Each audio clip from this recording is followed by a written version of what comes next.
Hello everyone, and welcome to this video which is in our Great Engine Game series. I'm Grandmaster Matthew Sadler, and we're taking a look today at a Leela game, Leela against Scorpio, TCEC Season 22, Swiss 3. So this was a very beautiful game with a number of unusual tactical points. As you can see, the opening I've got on the board here is quite wild. How did this come about? Well, it was a Caracal 2 knights, knight c3, d5, knight f3, and here black plays a less good continuation, either d takes c4 or knight f6 that I've played in the past, or the solid bishop g4 are all possibilities. D4 is a less good one. Knight e2 attacks the pawn on d4, and after c5 we go c3.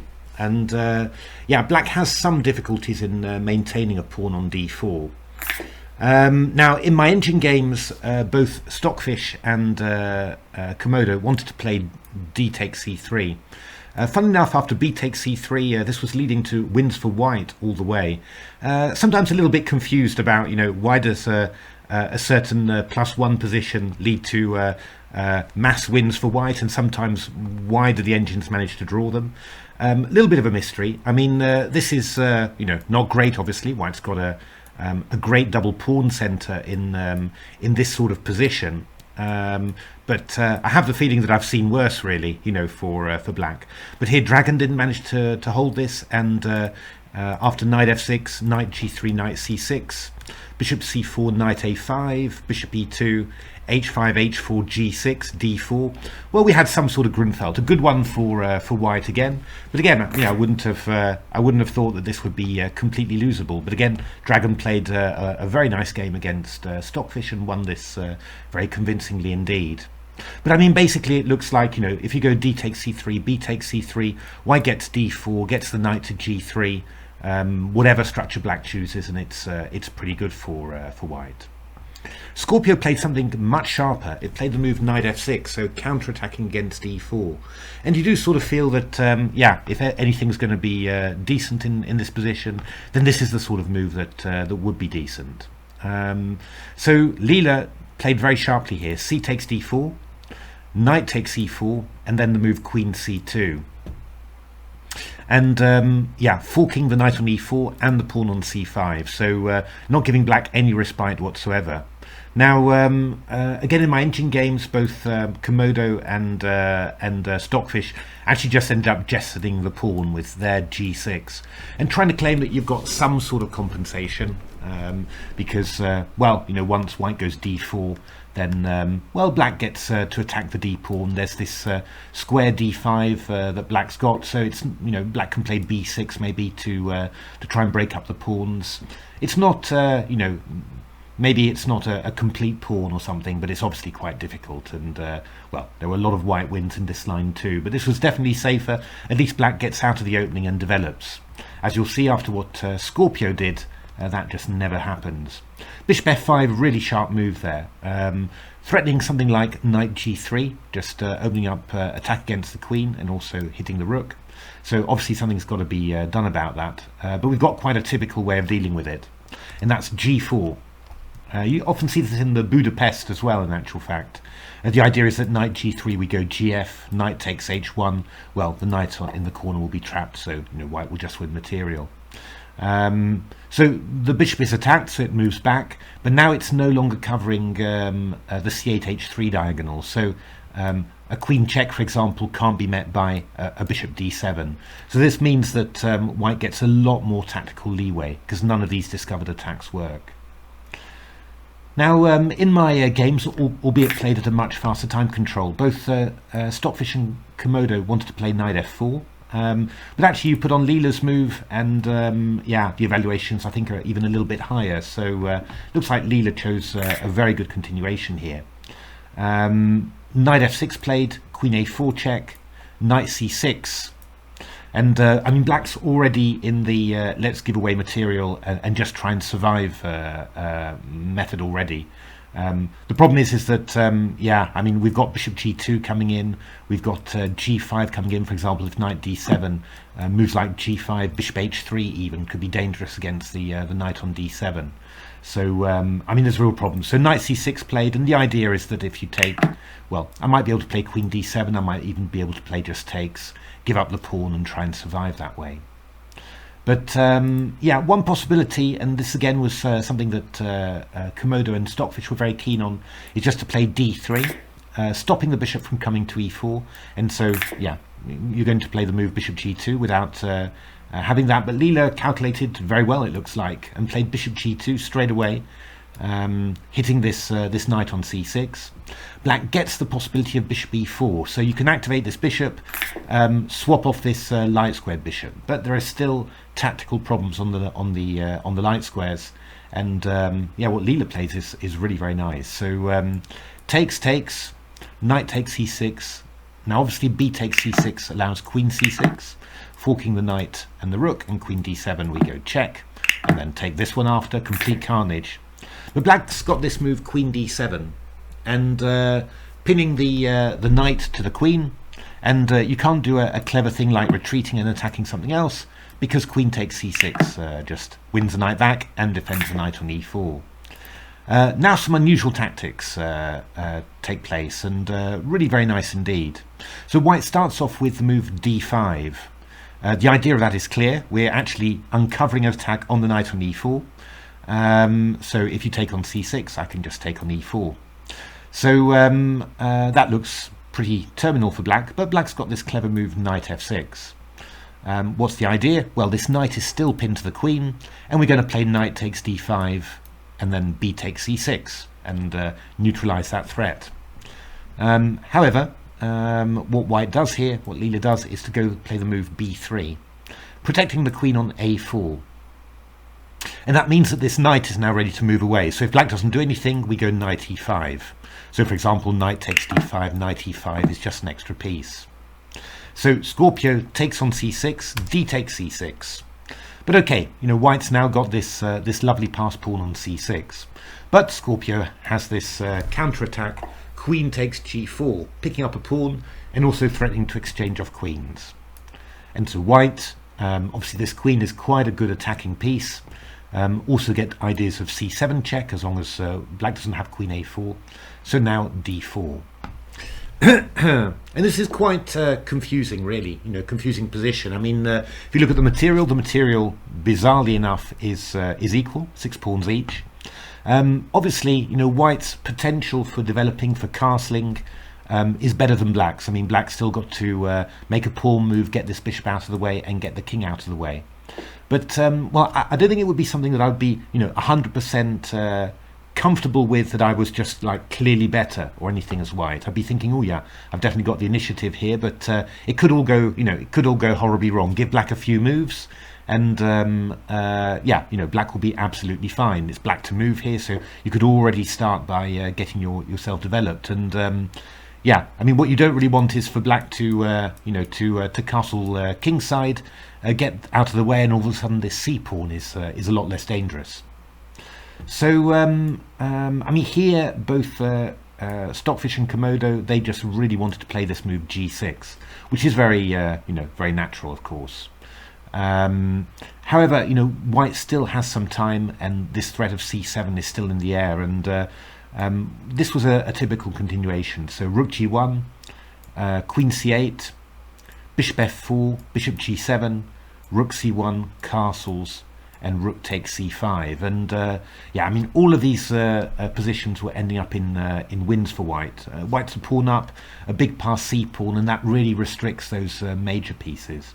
Certainly in a, you know, in a rapid time control, it's not easy to keep control of this sort of position, because obviously the white king's in the middle of the board, and certainly with the black queen, you know, there's sort of entry points, entry ideas, you know, hard, not easy to keep control of this in a rapid game. What Komodo did, I thought, was really clever in this position. Did it twice against Stockfish, winning both games, and that was to play d5, f5, and then rook e4. And part of it is getting rid of that strong knight. The other part of it is centralizing the queen. The queen on e4 defends these pawns, stops the activity of the black queen, and of course, long term these pawns are going to be very, very dangerous. And well, queen f5, f3, and Komodo won an awful lot of these. I mean, one nice game that continued. I won't show you all the moves because it was quite long, but I'll just show you this diagram. Bishop takes e5. So yeah, Komodo just sacrificing another exchange in order to get those 3 central pass pawns supported by white's 2 minor pieces, and then the position ended up like this in the end, with yeah, this lovely setup with the bishop f6, knight e7, and then the onrushing white pawns, and this was obviously a crushing win for white. So yeah, I mean, looks like even with the best defensive move, this does look like the best one. I mean, you get your king castled after all. It looks like white's in control, but again, in a human game, you might have some little difficulties converting this. Scorpio played knight d5. Bishop d2 and g6, and actually just trying to bring the knight round to b6 here to yeah, to cover the c8 square, also attack the queen. Queen b5 played, c takes d4, f3. Nice little idea there. If queen takes, then we go c7 check, knight d7, and c8 queen, which is obviously terminal. So the queen has to go back. Castles, bishop g7. Black's almost castled there. Has also picked up the d pawn as well. But now we take the opportunity. I mean, obviously it's great if black can castle, but now we need some tactics to restrain that.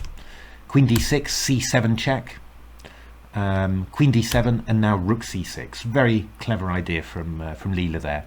If we go castles now, we've just got rook takes b6, and the queen on d7 is undefended. So just a little tactic there. So rook c8, and now a really gorgeous move, a little echo of what we did on move 15, which was to play b2 to b3, just to defend the queen and yeah, threaten to move the knight away. Here, after rook c8, white plays a4, protecting the queen on b5, and the idea is then rook c7 just allows rook takes c7. Now there's another point to a4, which is that we just want to dominate this knight. And for example, in one of my engine games, Stockfish against Komodo, we got knight a8, rook c1, castles, queen d5, threatening the exchange of queens, pushing the queen back to e8, and then this lovely follow-up a5. And this knight on a8 is completely dominated, can't get to b6, c7 invulnerable. So yeah, I mean, this was just total carnage. e6, queen d6 didn't help anything, and eventually black just gave up the knight, but yeah, then white's just a piece up. Really very impressive, and it's one of those interesting things really that you're when you're looking at a position like this, you're trying to imagine, should I be trying to stop black from castling at any cost? And I think that's more what I'd be thinking about, thinking, well, if black gets castled, I'm a bit worried whether the resulting position is any good. But actually, what you're noticing is that in all of these games, the engines are sort of factoring in that castling, but working out how to build up other advantages. And yeah, this is a very good example of it. Black has got castled, but what he's had to do is to render one of its pieces completely passive, well as the others as well.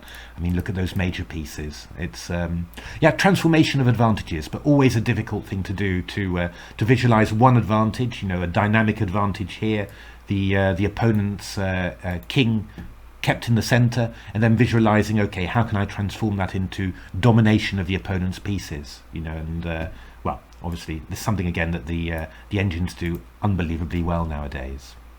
So Scorpio played d3, just giving itself a little bit of room, maybe for a check or a check there. King g2, getting out of the way, and g5. Yeah, Scorpio really straining at the white position there, trying to break free. Queen g5 allows queen c6, of course. So knight takes d3 played, and well, there's actually a big threat coming in, which we'll see next move, which is g4, and now knight c5. And of course the idea is that if this queen moves away, then we get a rook discovered attack somewhere, for example queen f5, rook f6. But hey, wait a minute, you might cry out in shock. Don't we have this move, queen takes d2 check? Well, you most certainly do. I go rook f2, attacking the queen.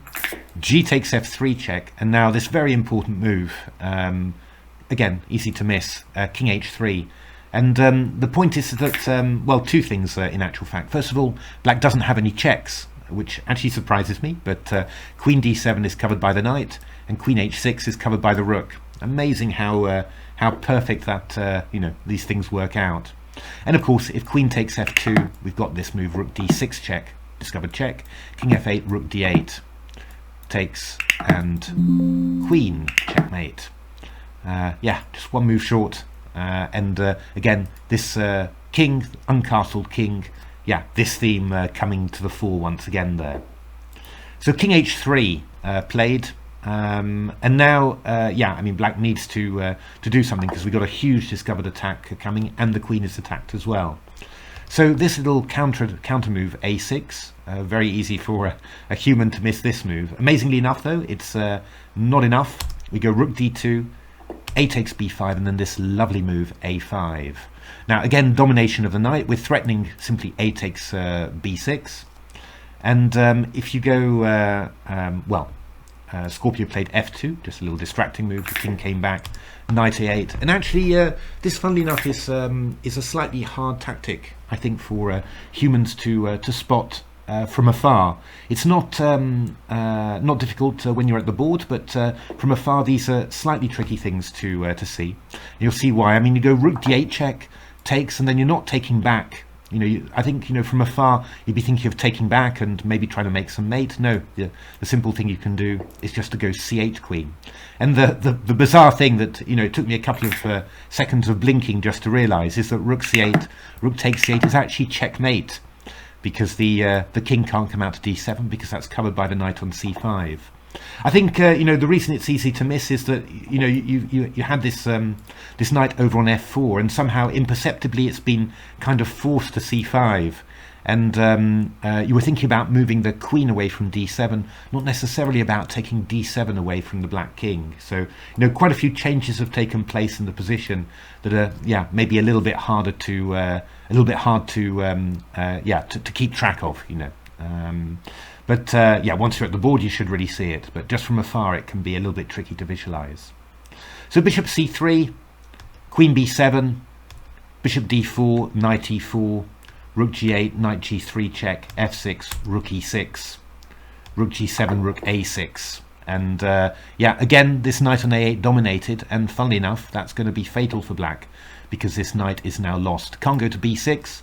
And after knight c7, queen c7, well, Leela was a queen for rook up with an absolutely massive a-pawn. Yeah, this wasn't going to last very long, and it didn't. So there we are. I hope you enjoyed that. That was a really stunning game, actually. I mean, obviously the opening heavily biased for white, so I mean, that gave Leela a great start. But there were some really great moves. I thought, first of all, the way that Leela played showed yeah, an awful lot of energy there. Knight e5, bishop g2, and all based around this this move b3, and then the correct assessment of this position. But I think what really impressed me with Leela, and also all the engine games I played, was that, yeah, again, transforming this kind of dynamic, this one dynamic advantage that the king is caught on e8 into yeah, a number of these strategic advantages where yeah, the opponent's pieces are just completely dominated. I mean, that was yeah, that was really impressive. And yeah, I really enjoyed those things. I mean, this sort of position, yeah, just yeah, fantastic. Always love these positions where you manage to restrict all of the opponent's pieces. And yeah, this was a very nice thing. And yeah, this little tactical sequence at the end, just you know, leaving rooks on prise, king in the open board, but somehow all of the moves that white's played recently, rook c6, and this maneuver of the knight f4 to d3 to c5, you know, combining to prevent any checks from black. Really gorgeous. And yeah, this final little tactic with rook d8 check and c8 queen, and as if by magic, you know, the black king is trapped. Yeah, really quite beautiful. So there we are, big game for Leela today, playing against Ruby chess. So we'll see that Ruby's been in great form. So yeah, depending on the opening, could be a tough one for Leela, but we'll see. But yeah, otherwise, you know, hope you enjoyed this video. Why not give a like or subscribe to the channel if you enjoyed it. Take a look at my new book, The Silicon Road to Chess Improvement, chock-a-block full of tips for working with engines and also amazing engine games. And otherwise, you know, thanks very much for watching and hope to see you at the next video. Thanks for watching.